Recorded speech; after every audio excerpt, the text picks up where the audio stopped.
Thank you so much, John, for the introduction. And it's a great privilege to be included in this series with your society. I've been a tremendous fan for many years. So let's begin to talk about sound medicine and how this ancient practice of using sound is still extremely relevant to our modern life. So let's first begin by asking the question, what is a human being? Now, most of us are able to look at our bodies and say, well, this is who I am. I'm skin, I'm bones, I'm muscle. But the ancient perspective of a human being was quite different, and it went far beyond just what we're seeing when we look in the mirror. Even Einstein and many of the quantum physicists of his time started to recognize that there was a vibrational component to human life that, although invisible to the eye, was still very much at the core of the experience of being a human being. Einstein said, we are slow down sound and light waves, a walking bundle of frequencies tuned to the cosmos. And when you look at the ancient records, this is exactly how they describe the reality of human life as well. Other leaders have also said something similar about the nature of human life. Rudolf Steiner said there will come a time when a diseased condition will not be described as it is today by physicians and psychologists, but it will be spoken of in musical terms as one would speak of a piano that is out of tune. So these observations of this hidden aspect of human existence is reflective, again, of our very core nature as vibrational beings.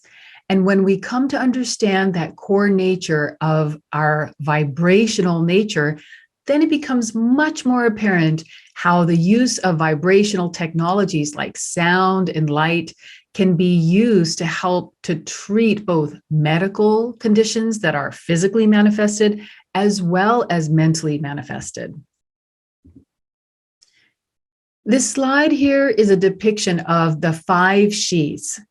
The 5 sheets is a way of approaching the nature of human life in a very different perspective. The 5 sheets is the basic construct of human life as seen both in Ayurvedic medicine and Siddha medicine. Ayurveda and Siddha medicine are 2 of the oldest medical traditions on the planet, and Siddha medicine even predates Ayurvedic medicine. The entire approach of these systems is looking at life being composed of 5 elements, and these 5 elements have repetitive patterns in the human physiology. And one of the most basic patterns is in this diagram that you're seeing in the form of the 5 sheets. So the 5 sheets, you can look at it as these 5 wavelengths or these 5 energy fields that are encapsulated as the entire human physiology. So let's go through each one of these fields to better understand this concept. So what we have in the center is this energy source for all 5 sheets. Now, some of us call that the soul, others call it divine spark, others call it universal consciousness. We all have different names for it, but essentially it represents the part of us that is without time and without space. And this central part gets encapsulated, if you will, in these 5 sheets. And these 5 sheets with this inner divine spark or soul, whatever you want to name it, all of this together is really what a human being is.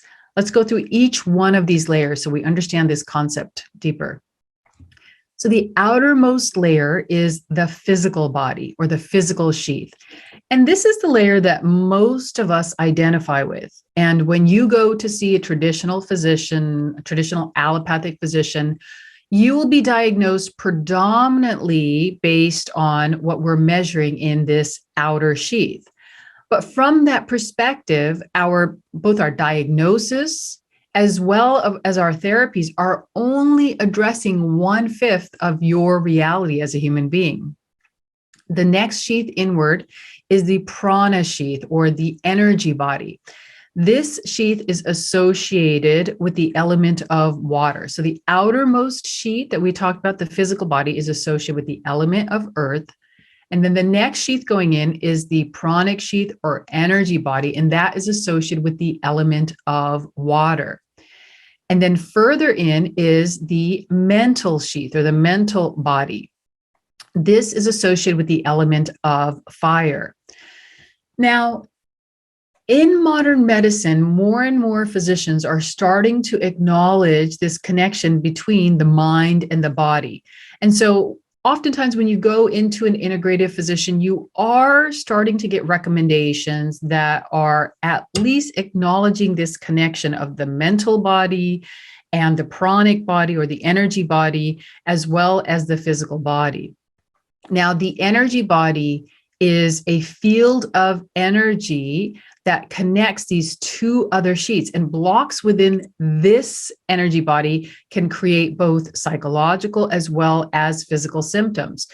For people who have participated in treatments such as Reiki or acupuncture or acupressure or healing touch, what's happening there is the practitioner is accessing this energy body that connects the mind and the body to help to alleviate these blocks.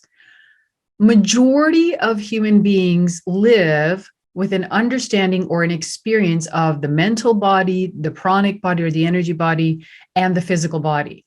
You can be very successful in life having only really experienced and touched upon these three outer bodies. And the way that I look at these outer bodies is they tend to have almost a gravitational pull outwards, meaning that from the mental body onwards, or outward in this case, there is a pull towards physical experience, that the world that you see outside is true reality. Something happens as people make the jump from their experiences from the mental body to the next inner sheath, which is the wisdom body. The wisdom body is associated with the element of air. And so what you'll notice is as you're going further and further inward in these sheets, the element associated with the sheets becomes subtler and subtler. And there's a reason for this, because as the elements become subtler and subtler, the experience in consciousness also becomes more and more refined and more inward.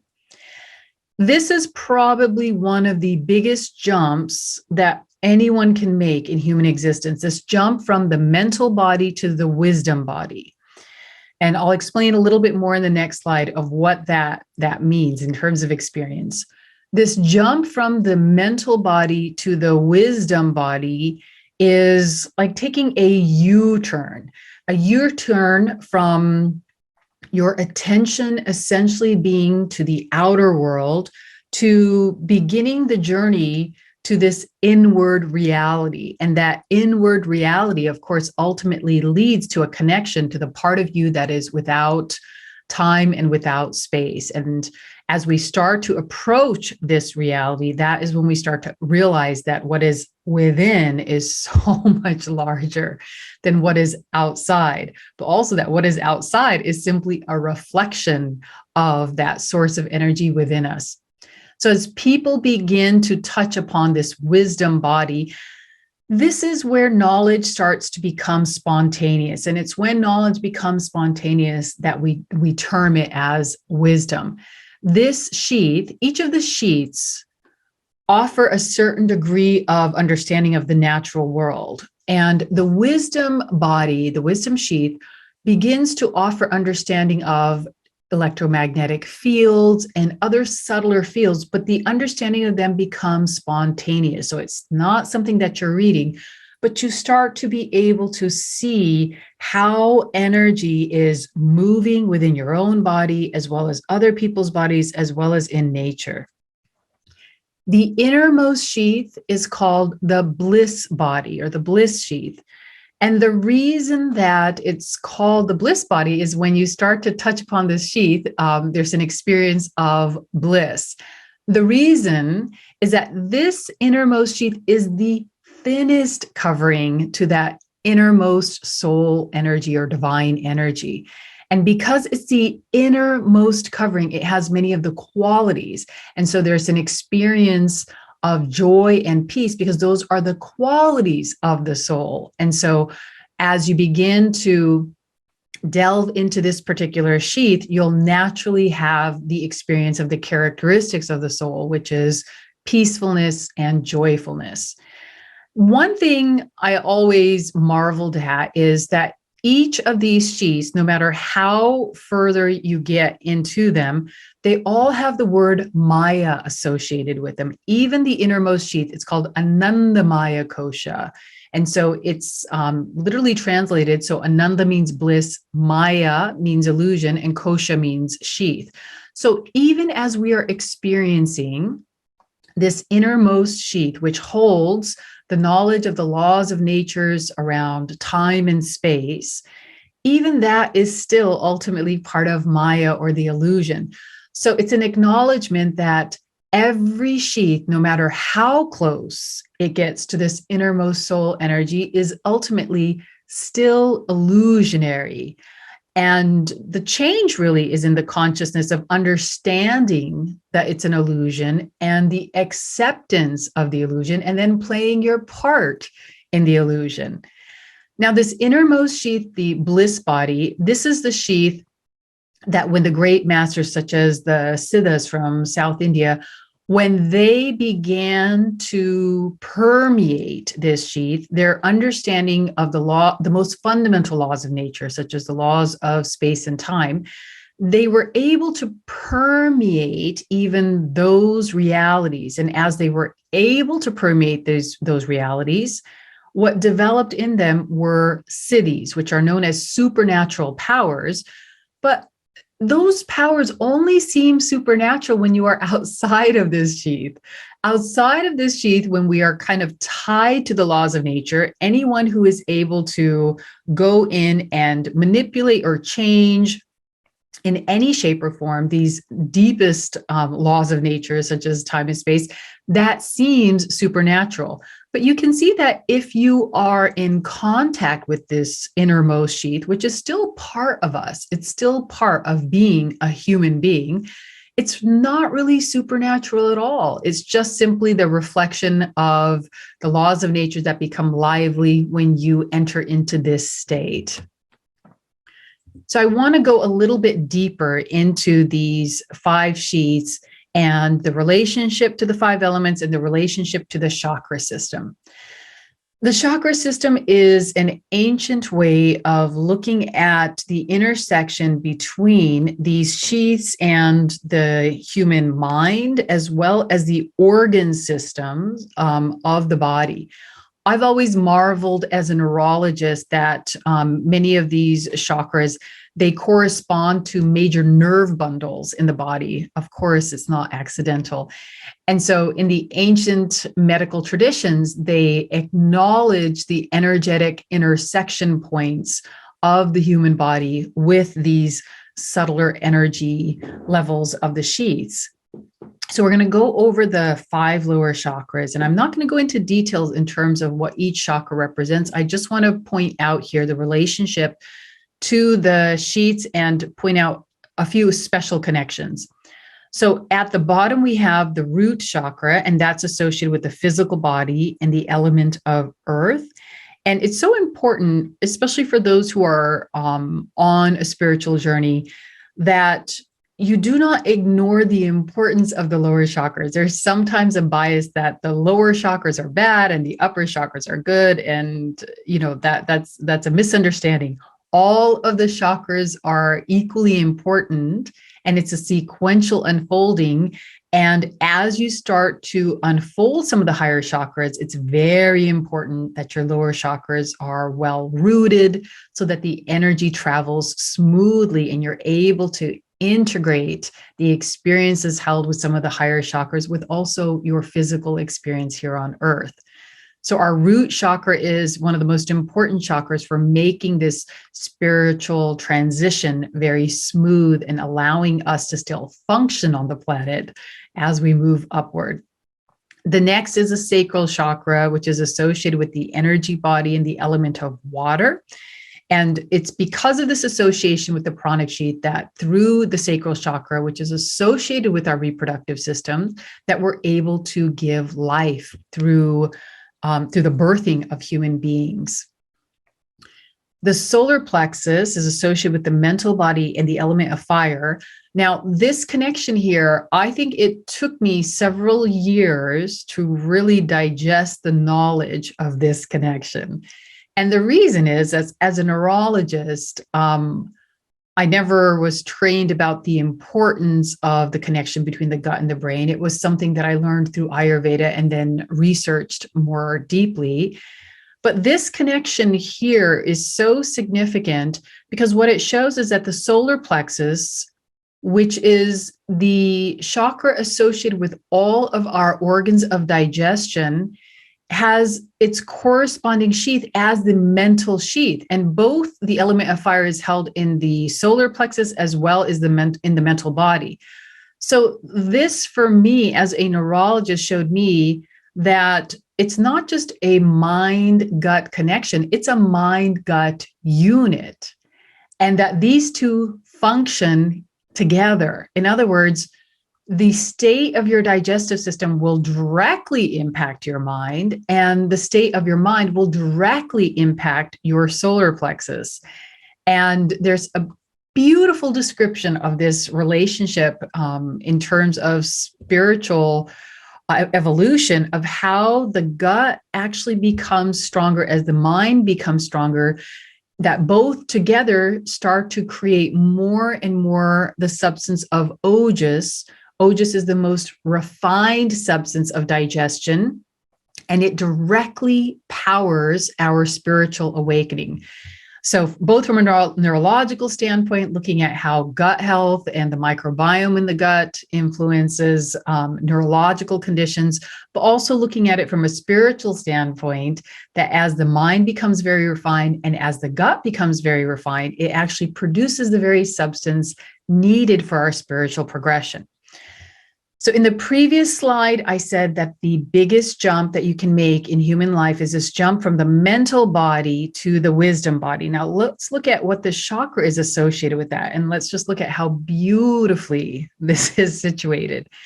So the chakra associated with that is the heart chakra. And so in ancient traditions, the way in which people made this jump, because it is a pulling away. It's literally a magnetic pull away from just the physical reality, right? Away from, going to work, creating security for our family, all of our family relationships, to pulling inward, to looking at what is within. And so the way in which that pull was made was through the opening of the heart chakra.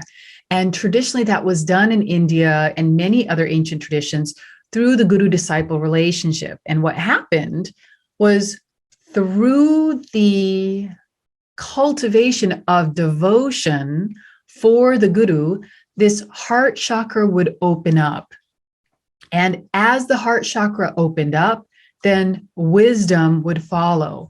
And once wisdom would begin to sprout in the disciple, then the process starts to become somewhat automated.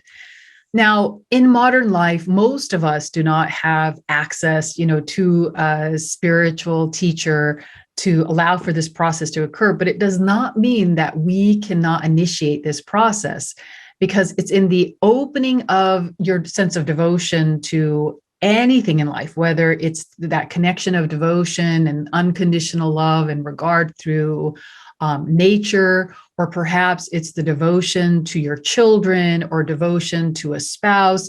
That devotion is the key, and it's just a matter of figuring out which lock to put that key in to open up your connection to the wisdom body. So I've always thought that was so beautiful. In many of the ancient writings, particularly by the Siddhas, they talk so much about the significance of love and devotion to not just spiritual awakening, but also to perfect health. And when I was reading those texts, when I was in India, I always felt that it must be poetic, that they're writing poetically. And it was only later when I started to understand the biology of this connection to the sheaths and the biology of spiritual awakening that I realized it was not poetry, but they were describing the mechanics, the biological mechanics of our spiritual awakening. So the final chakra that we're going to go over today is the throat chakra, and this is a critical relationship to our talk today. The throat chakra is the location for the bliss body and this element of ether. Now, this is not accidental at all. The throat chakra is associated with our capacity to make sound, both audible sound, which means sound that we utter, as well as the sound that we make internally. Both of those functions, both audible and silent sound, are associated with the opening and the connection in our throat chakra. So the fact that the bliss body is connected to this chakra and that the element of ether is connected to this chakra is the key to understanding why sound medicine is so powerful. So let's talk for a moment about the concept of mantra. Now, mantra is a concept that we are hearing more and more, even in modern life, and it's oftentimes misunderstood for an affirmation. So let me talk about the difference between what is an affirmation and what is a mantra.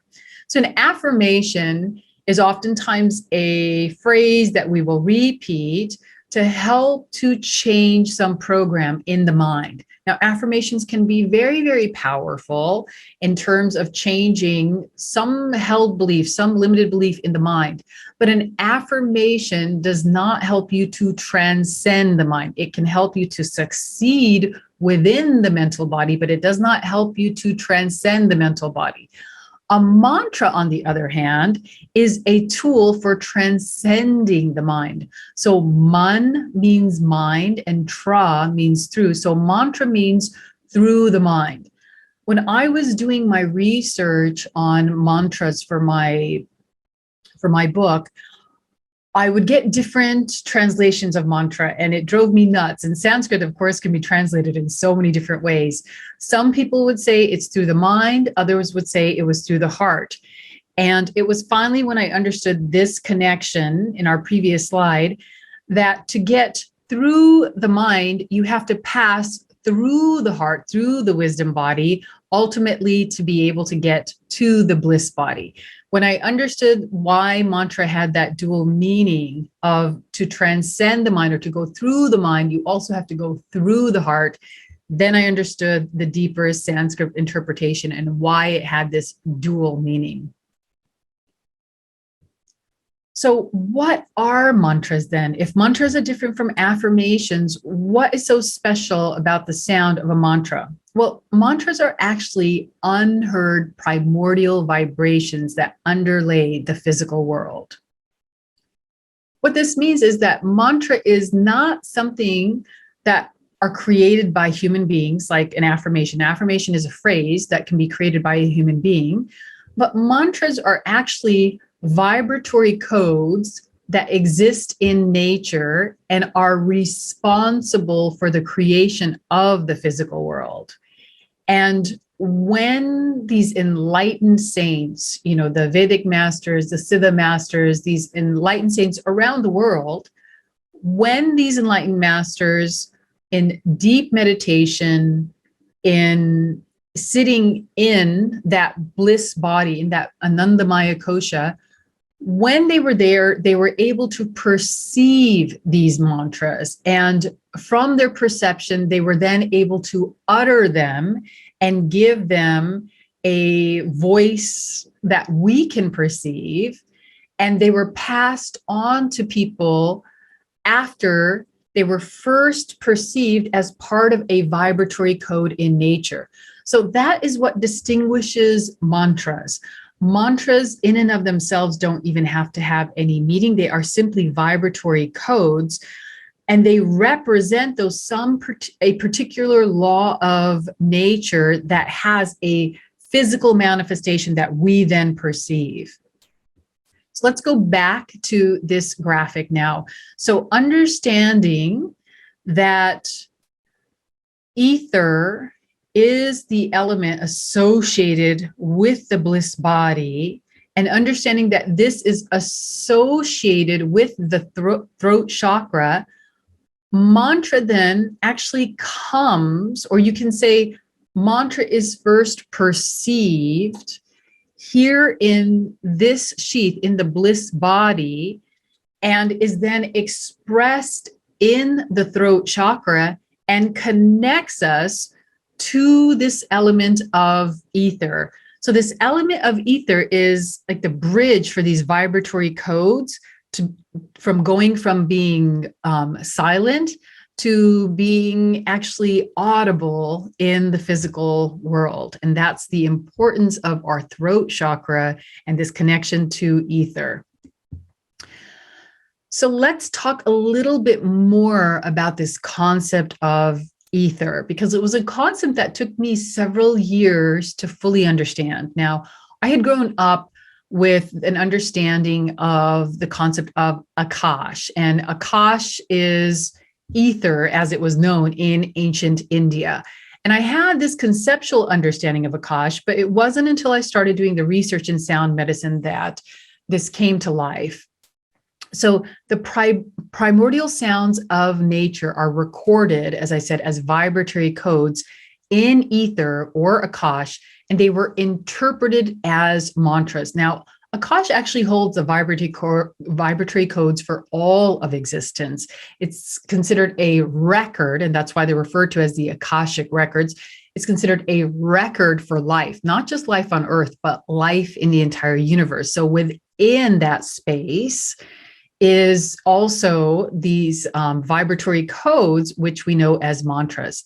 So the first thing to understand is what we refer to as space is actually ether or Akash, and therefore space is not empty. This was a concept that took me so many years to grasp, because although I could understand it conceptually, I could not understand it experientially until much later. So when we look at this around us, we consider this as, well, it must be empty because I'm able to move my hand through it. But imagine how you're able to move your hand through water. So water is just a less solid substance as something like earth, and it would be harder to move your hand through earth, but you can move your hand through water. So now imagine that there's even a subtler element, ether, that although it's all around us, we're able to move through it so freely, simply because it's less dense than even water. So this idea of space not being empty is not new to the Western world. It's certainly not new to the Eastern world, but what I was surprised to find in my research is it's not new even to the Western world.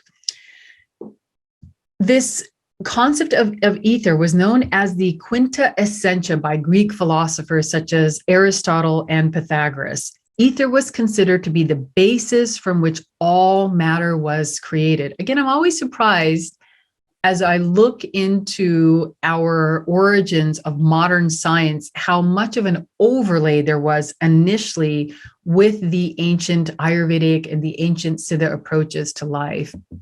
Rene Descartes postulated that space was filled with a subtle substance called ether that was the carrier of force and light.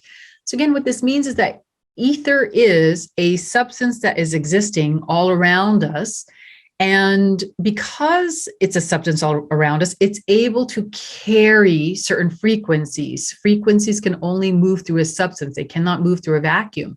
And the frequencies that Rene Descartes postulated that ether was able to carry was force and light. Sir Isaac Newton was actually one of the champions of this concept of ether, and ether became a widely accepted notion among physicists during his lifetime. It became known as a space-filling substance, a medium that allowed for the propagation of electromagnetic or gravitational forces. I'm always amazed at how things are recycled, and they're recycled, not only in our own lives, but also in science. And one of the things that I swore growing up that I would absolutely never wear were bell bottoms. I remember seeing them in my mom's closet and thinking they were the most hideous looking things I'd ever seen. And yet here's a picture of me on the right. This is outside of the holistic center that we built in Tamil Nadu in India. And I'm wearing the modern day version of bell bottoms. This was a gift given to me of the modern day style in India at the time. And they're essentially just an upgraded version of my mom's old bell bottoms in her closets. And here I am, after having sworn I would never wear them, wearing them very proudly and quite honestly loving them. Well, the same thing happens with science. Things tend to get recycled, but we have a new kind of modern, more fashionable spin on them. And so modern day ether is known as 0-point field in the scientific communities. Now, I don't know how many scientists would be willing to acknowledge that it's a modern day version of ether, but as we start to describe the 0-point field, it's essentially the same description of ether, both from the Western scientific traditions as well as the Eastern scientific tradition. So the 0-point field is known as a subtle material capable of holding and transferring energetic vibrations. Sounds familiar? It's the energy of the ground state of any system, even when it's cooled down to absolute zero. The reason this is important is previously we felt that once anything is cooled down to absolute zero, there's no longer any energy there. And what we're finding is even when we have created essentially a vacuum state, there is still energy present. So what we have previously understood as space to be empty is not at all the case, but space is rather the collective ground state energy of all the fields in space, known as 0-point field. This is the exact description of Akash or ether in the past, that it is some ground state energy that connects all of life, way beyond just human life, but all of life in the universe. So many people might be asking, that's great, but what does Akash, ether, and the 0-point field have to do with me? Why should it matter in my life? Well, let's take a closer look at this. We are swimming in a substance that is called ether that connects everything in the universe through vibration. So not just everything on our planet, but everything in the universe through vibration. Ether is not limited by time or space. Again, remember going back to that graphic of the 5 sheets, that field that was associated with the element of ether was associated to the Bliss Body, and that is where all the laws of nature for time and space exist. So ether, because it's associated with that innermost field, is not limited by time and space. It also carries enormous amounts of information as well as energy. So one tiny little cubic centimeter of ether itself carries more energy than would be required for, thousands and thousands of years to be able to fuel all of life on our planet. So it carries enormous amounts of information and energy through wavelengths of sound energy. It is present everywhere instantaneously. So ether is essentially the cosmos' wireless communication system, and sound is its language. So think in terms of how much life on our planet changed when we understood how to create wireless communication just through the internet on our planet. Look at how much it has changed our societies, our governments, our commerce, okay? Now imagine that there is a similar wireless communication system through the connection to this element of ether that connects the entire universe, and the language or the code that it uses is sound.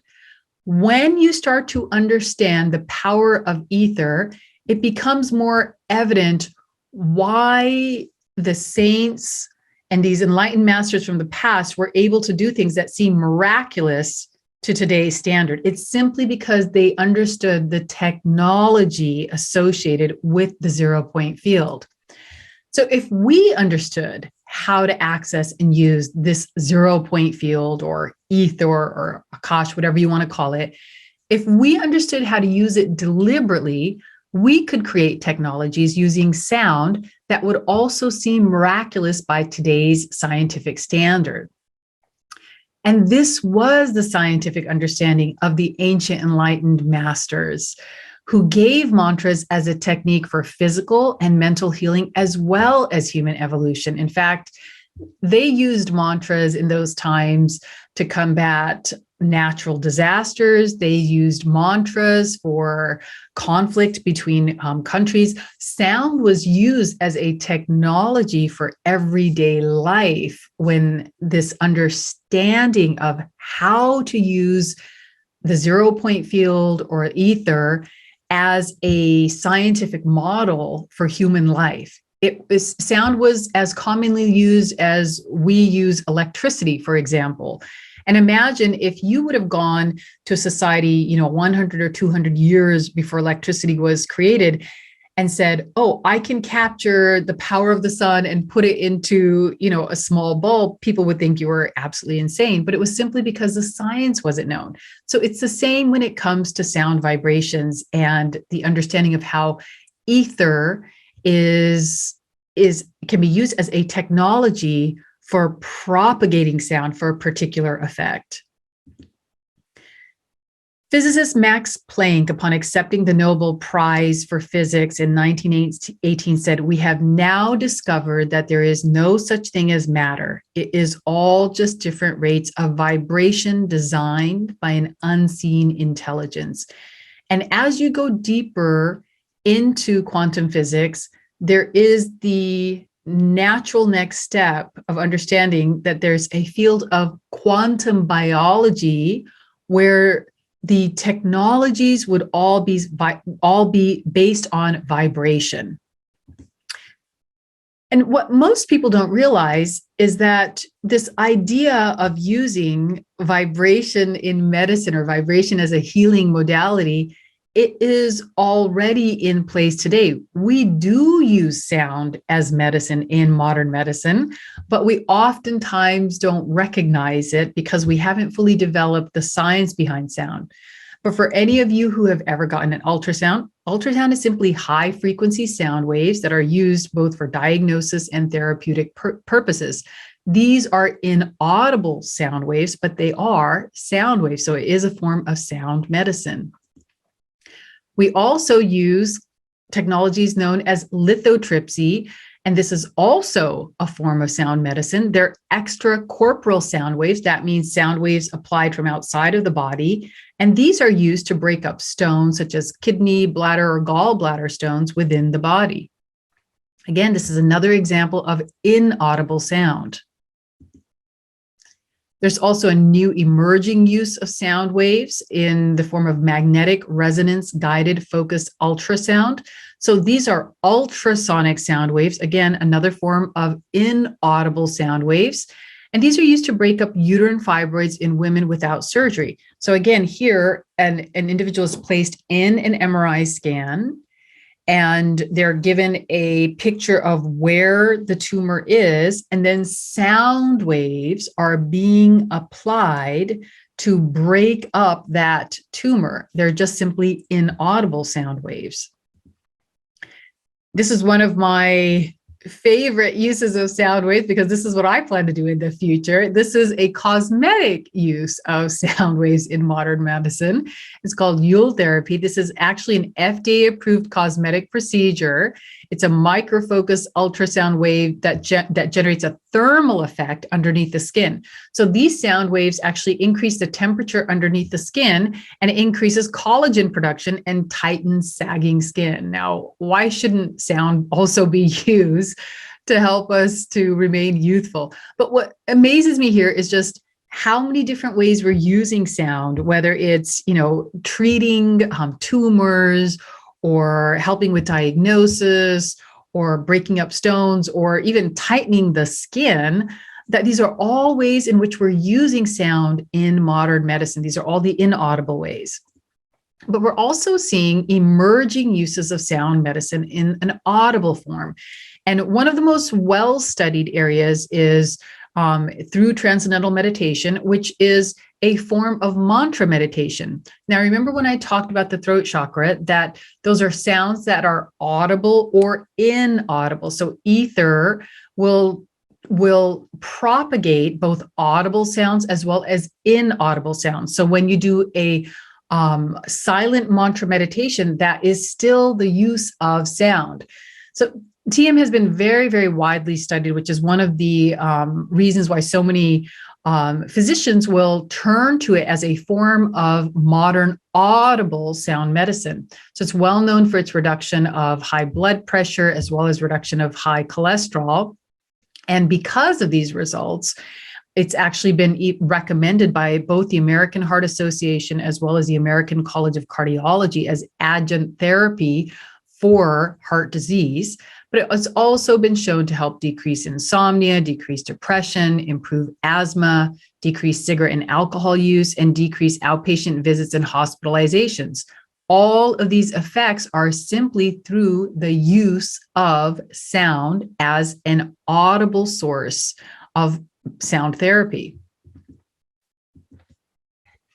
There are also emerging uses of sound medicine, and there's many examples of music therapy. One of my favorite examples, though, is the use of neurologic music therapy for neurological conditions.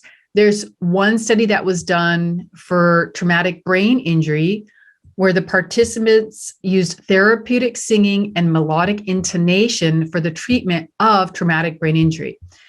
What I found it fascinating was the way that they use the music in singing and melodic intonation. It's very similar to the ancient chants in Vedic civilization, which were taught both to be done as a daily practice as well as to be done in the temples.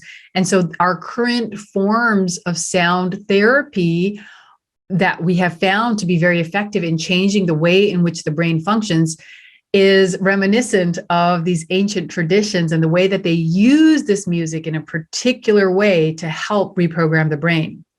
So in this particular study, which was published in 2009 in the Annals of New York Academy of Science, the individuals received only 4 separate 30-minute treatments. So only 4 treatments and only lasting for 30 minutes. And just after those 4 treatments of 30 minutes of neurologic music therapy, the participants who had traumatic brain injury showed improved executive function, which includes things like planning, organizing, and completing tasks. These are the most difficult parts of the brain to heal. And they also showed reduction in depression and anxiety. I wanted to show an example of this neurological music therapy. And the example I'm using is from a company called Med Rhythms, where they use music therapy as part of the rehabilitation process for people who have suffered from a neurological illness. In this case, it is following a stroke. So following a stroke, the patient has aphasia, which is a type of language processing issue. So I'll go ahead and just play the video because here, the video is far more meaningful than my description of it.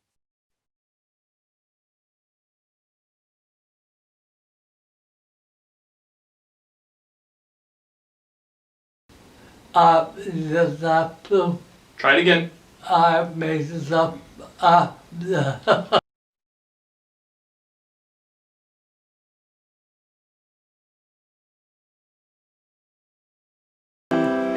La la la la la la la la.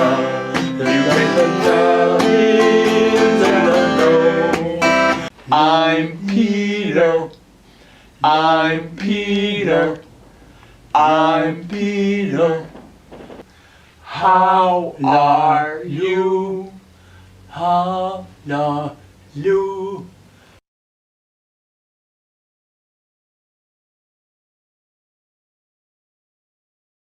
Hello, I'm Peter. How are you?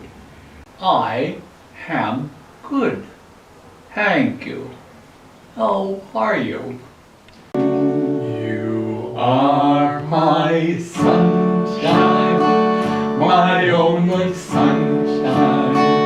You make me happy when skies are gray. I find these videos so inspiring, both as a neurologist and just as a human being, because one of the most tragic things that can happen is losing your ability to express yourself and being able to communicate and connect with others. And here's something as simple as music therapy, something that has no side effects, is able to help patients with neurodegenerative conditions or conditions, following stroke, to actually reclaim their capacity to be able to communicate and connect with their communities. So there's so much with audible sound medicine that we have yet to explore, especially when it comes to conditions affecting the mind. When I see videos like this, it makes me think again of Rudolf Steiner's words that there will be a time when conditions will be spoken of in terms of musical terms, as one would speak of a piano that was out of tune. And we're starting to see that already when we look at the use of music being used to help heal the body and mind. Now, there's also future uses of sound medicine that are starting to come up, which right now they tend to be very, very controversial simply because they're really pushing the paradigm of how we understand human biology and the human body. Jacques Benveniste was a French immunologist that did a pretty phenomenal experiment. It was quite by accident. It started with a lab error where one of the technicians in his lab had accidentally diluted a test tube to a point where there was no longer a physical allergen present in the test tube, and yet the white blood cells were still responding to the allergen effect, even in the absence of a physical allergen. Now, this was a very disturbing result because we have no biological model for why that would be. And so he repeated that experiment repeatedly, and even repeated it in other labs in other countries, and the result was the same. Eventually, he published the results of this study in 1988 in Nature magazine. And this generated this concept of water memory that was held in wave form. This concept was so controversial because it really bucked the entire medical system. And there was a tremendous amount of, controversy following it in different labs trying to repeat the experience, some of which succeeded, some of which didn't. And despite the controversy, Benveniste held on to this understanding that there is something that is being captured in the form of a waveform in water that can be replicated. And despite all of the challenges to his initial experiments, he went on to look at other molecules, particularly known medications such as heparin, and began to record their signature frequency. So what he did is he used tools where he was able to actually record the frequency that heparin emits.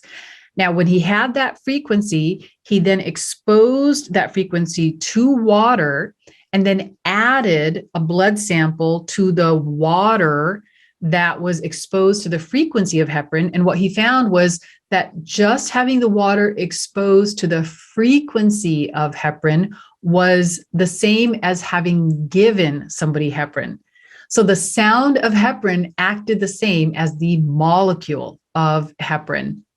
And although this seems to be, once again, absolutely unbelievable from our modern understandings of human physiology and human biology, when we look at some of the ancient uses of sound, they used this capacity of water to be able to create memory for treating people and offering people water for healing. So tirtham is a water, it's considered a sacred water in Eastern spiritual traditions, and it's offered at temples across Asia.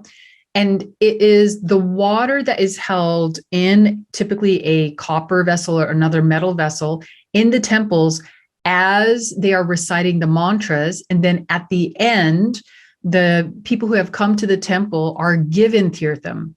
So this water that's infused with mantras and prepared in either copper, brass, or silver containers are still offered today in the temples across Asia, with the understanding that the water has absorbed the sound of the mantras, who then provide their healing vibrations to the individuals who consume it.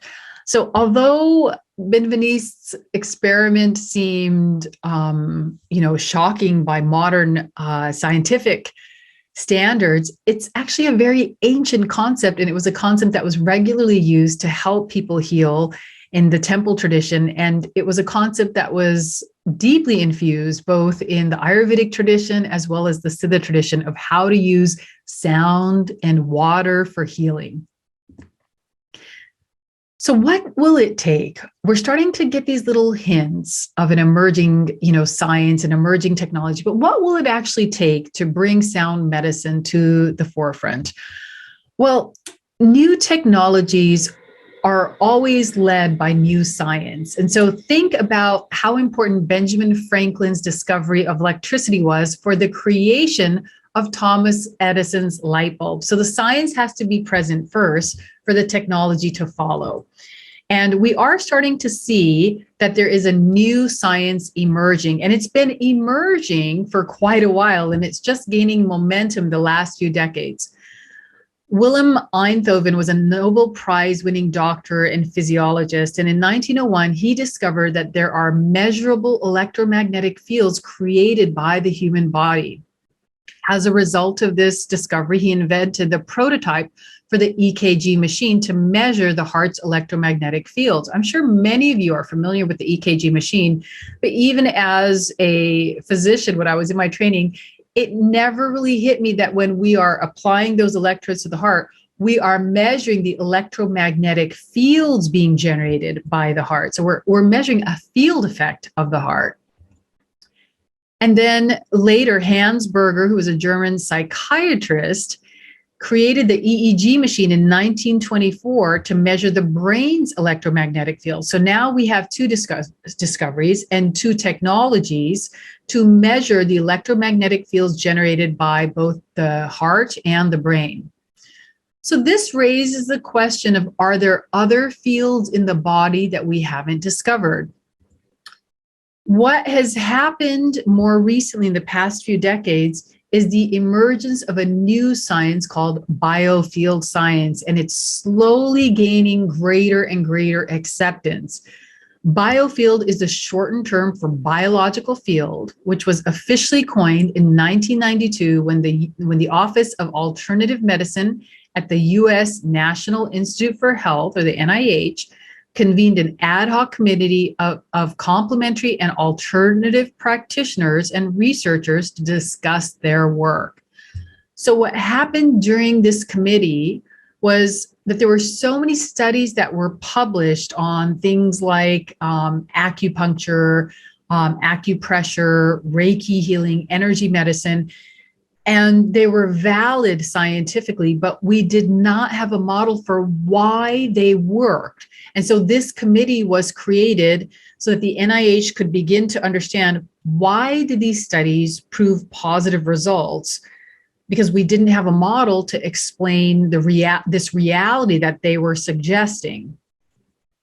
So the biofield is a massless field, not necessarily just electromagnetic. So they open the possibility of other types of fields, but it's a massless field that surrounds and permeates living bodies and affects the body. It was a term coined by Dr. Beverly Rubik, who's a brilliant biophysicist, way beyond her time. And this was during that congressionally appointed membership to the Office of Alternative Medicine in the NIH. So she was part of that NIH committee and created this label of the biofield to help people to understand why those studies were positive. And possibly one of the most brilliant ways to describe the biofield is in her own words as nature's original wireless communication system. So the biofield science is a new and emerging model of the human body that incorporates the vibrational nature of biology, thus allowing for a scientific explanation for medical technologies such as sound medicine. As this field of biofield science continues to develop and emerge, what will naturally happen are more and more technologies around sound. But you can either wait for that science to emerge, or you can actually begin to use sound in your daily life. So I want to return back to this original graphic of the 5 sheets, because is biofield science really a new science, or are we again just revisiting the knowledge of the ancients? And what I'm hoping is that as we dive into these next several decades and better understanding biofield science, that we also go back into the past and take from what the ancient masters already knew. Instead of reinventing the wheel, we go ahead and take what they knew and take it forward and move even beyond what we understood in the past to develop new technologies for healing humanity, not just on the individual level, but on the societal level and on a national level and on a global level. So many of these concepts that I discussed today are in my new book, Sound Medicine, and they're concepts that can be utilized in your daily life. They don't have to just be concepts that are an interesting read and theoretical, but they can be utilized in your daily life.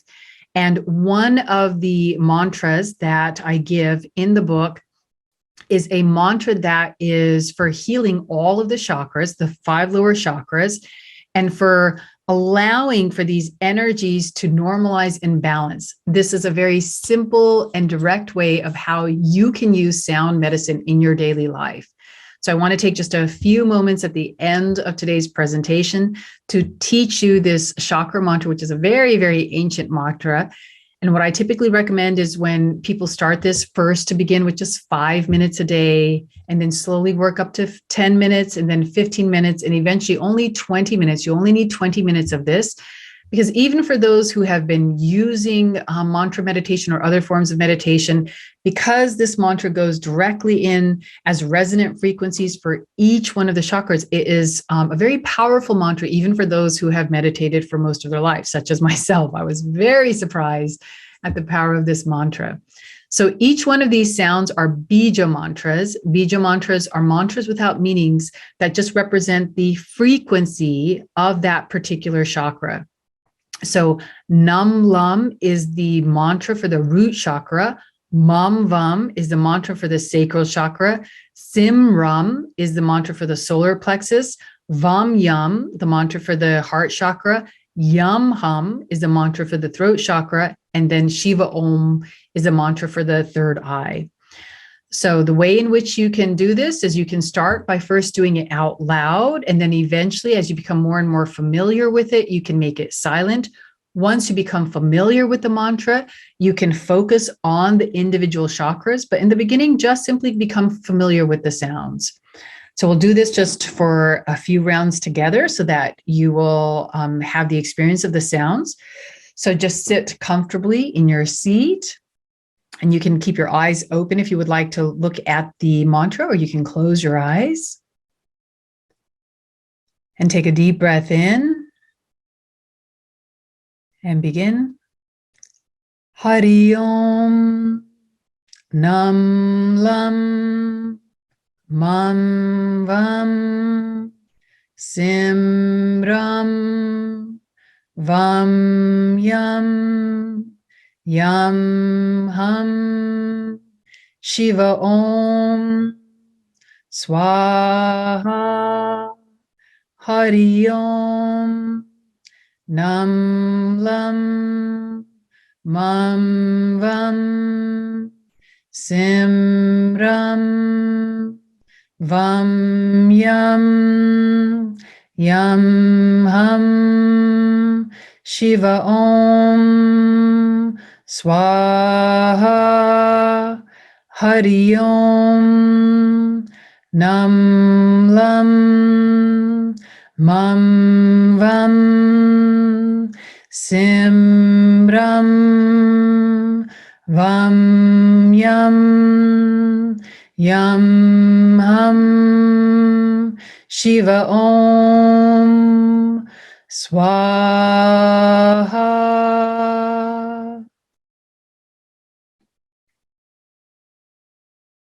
Take just a few deep breaths. Come back into your body. Come back into the awareness of your feet, your hands, and your surroundings. And even though we only do this mantra for just a few moments, it's a very powerful mantra, and you may have already started to feel the energy start to move. Oftentimes what happens is when the energy starts to move through areas that were blocked is uncomfortable emotions may arise afterwards, or uncomfortable sensations in the body. That's completely normal. That's just simply a release, and you just allow it to release and take a little more time when you're coming out. So this is an ancient Vedic mantra for healing the chakras, and you do not have to be of any particular religious or spiritual background to do this. I looked at this as just like taking a bath every morning for my subtle bodies.